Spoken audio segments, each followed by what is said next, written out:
వికారాబాద్ జిల్లా కామారెడ్డిగూడలో స్వాతి కుటుంబ సభ్యులు ఆందోళనకు దిగారు.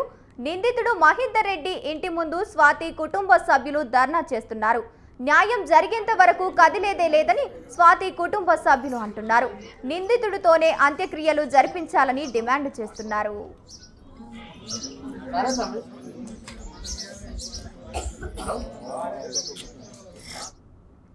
మరోవైపు బోడుప్పల్ కేసులో స్వాతి మృతదేహానికి పోస్టు మార్టం పూర్తి చేశారు వైద్యులు. అనంతరం స్వాతి మృతదేహాన్ని కుటుంబ సభ్యులకు అప్పగించారు.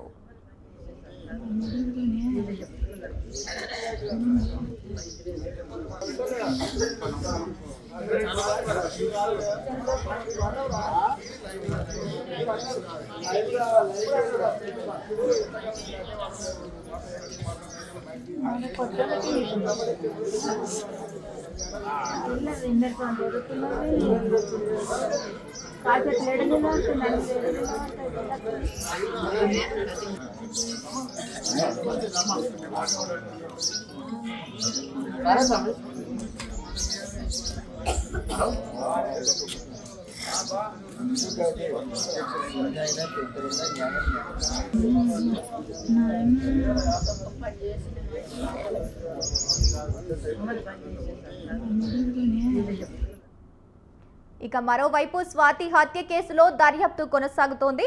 స్వాతి శరీర భాగాల కోసం మూసీలో గాలిస్తున్నారు. సుమారు 10 కిలోమీటర్ల దూరం వరకు పోలీసులు వెతుకుతున్నారు. వరదల్లో శరీర భాగాలు కొట్టుకుపోయినట్టు అనుమానం వ్యక్తం చేస్తున్నారు.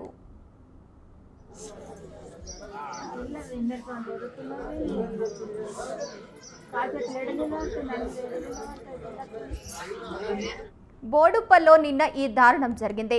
గర్భిణీగా ఉన్న భార్య స్వాతిని అనుమానంతో చంపేశాడు భర్త మహేందర్ రెడ్డి. మృతదేహాన్ని ముక్కలు ముక్కలుగా చేసి అనంతరం మూసీలో పడేశాడు.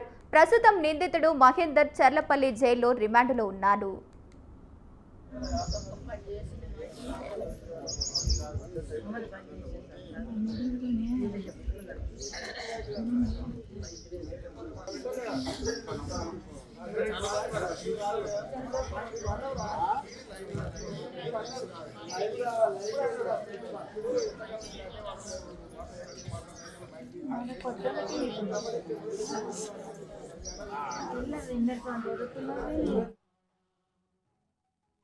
అయితే మళ్ళీ మొన్న అయితే మెసేజ్ చేసింది, హాయ్ అని చెప్పి పెట్టింది. ఈవినింగ్ కూడా మెసేజ్ చేసింది, నేను రిప్లై ఇవ్వలేను. ఇక పడుకున్నా. ఇక అంతే. ఇంతకుముందు మహేందర్ నా కాలేజ్ దగ్గరకు వచ్చి మీ అక్కకు పిచ్చిలేసిందని చెప్పిండు. నేనేం చేసిన, నమ్మి బయటికి వచ్చిన. నేను కార్ చూసినాక డౌట్ వచ్చింది. నేనేం చేసిన, మా అక్కకు కాల్ చేసి నేను వస్తా అని చెప్పిన. మా అక్కకు కాల్ చేసి తిన్నావా అట్లా అడిగి ఫోన్ కట్ చేసేసిండు. ఇంకా నేను ఈవినింగ్ వచ్చేసరికి మీ అక్కకి చెప్పకని చెప్పి మెసేజ్ పెట్టిండు. నేనేం చేసినా, మా అక్కకు ఫోన్ చేసి ఇట్లా వచ్చిండు, ఎందుకు వచ్చిండు అని చెప్పేసి అన్న. అమ్మకి చెప్పాలా అని చెప్పేసి అంటే, అమ్మకి చెప్పకు డాడీకి చెప్పక అని చెప్పేసి అన్నది. ఇంకా చెప్పి మా అక్క నువ్వు ఎందుకు పోయినావు, మా చెల్లెల దగ్గర పోవడానికి కారణం ఏందని చెప్పేసి అడిగింది. అంటే ఏం చెప్పిండో తెలియదు. మా అక్క అప్పటికి ఇక చాలా ఏడ్చి వెళ్ళిపోయి హాస్టల్ ఉంది ఒక 4 days. మళ్ళీ తనే తొలికొచ్చి ఉంచిండు. ఇక అట్లా వేసిండు. చాలాసార్లు ఆమెను మస్తు కొట్టిండు సార్, మస్తు హింసించిండు. ఆమె ఎంత కొట్టినా ఎంత వేసినా సరే మంచిగా అంటే ఏదో మీది మాటలకు ప్రేమ అయితే చూపించిండు. ఇక నమ్మించిండు, ఇక మోసం చేసిండు. కానీ ఇప్పుడు ఆమె ఎట్లా చంపిండో అట్లా ఆ డెడ్ బాడీ తీసుకొని రావాలి, లేదంటే ఉరి శిక్ష ఇప్పించాలి. మీరే వేయాలి ఏదన్నా ఒకటి. మేమైతే బతుకం. మా డాడీ కూడా ఆటో డ్రైవింగ్ చేస్తాడు. మా డాడీ పైన ఇంకా చాలా కక్ష. ఎక్కడి నుంచి వచ్చి ఎప్పుడు వచ్చి చంపేది తెలియదు. అది చాలా సైకో సార్. అది ఎప్పుడు చంపేది తెలియదు. మా డాడీ లేకపోతే మేమైతే ఎట్లయినా ఉండం. నేనైతే మా అక్క చచ్చిపోయింది సార్, నేను బతుకా అని గురి శిక్ష వేపిస్తేనే ఏదన్నా ఒకటి, లేదంటే ఆయన పేరు మీదనే చచ్చిపోతాం, అందరం చచ్చిపోతాం. మా అమ్మ మా డాడీ అయితే ఎట్లయినా బతకరు. వాళ్ళు ఏదో ఒక టెన్షన్ పెట్టుకొని అయితే చచ్చిపోతారు.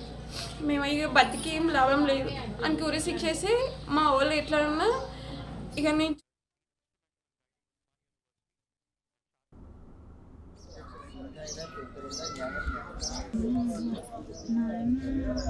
పని చేసేసాను.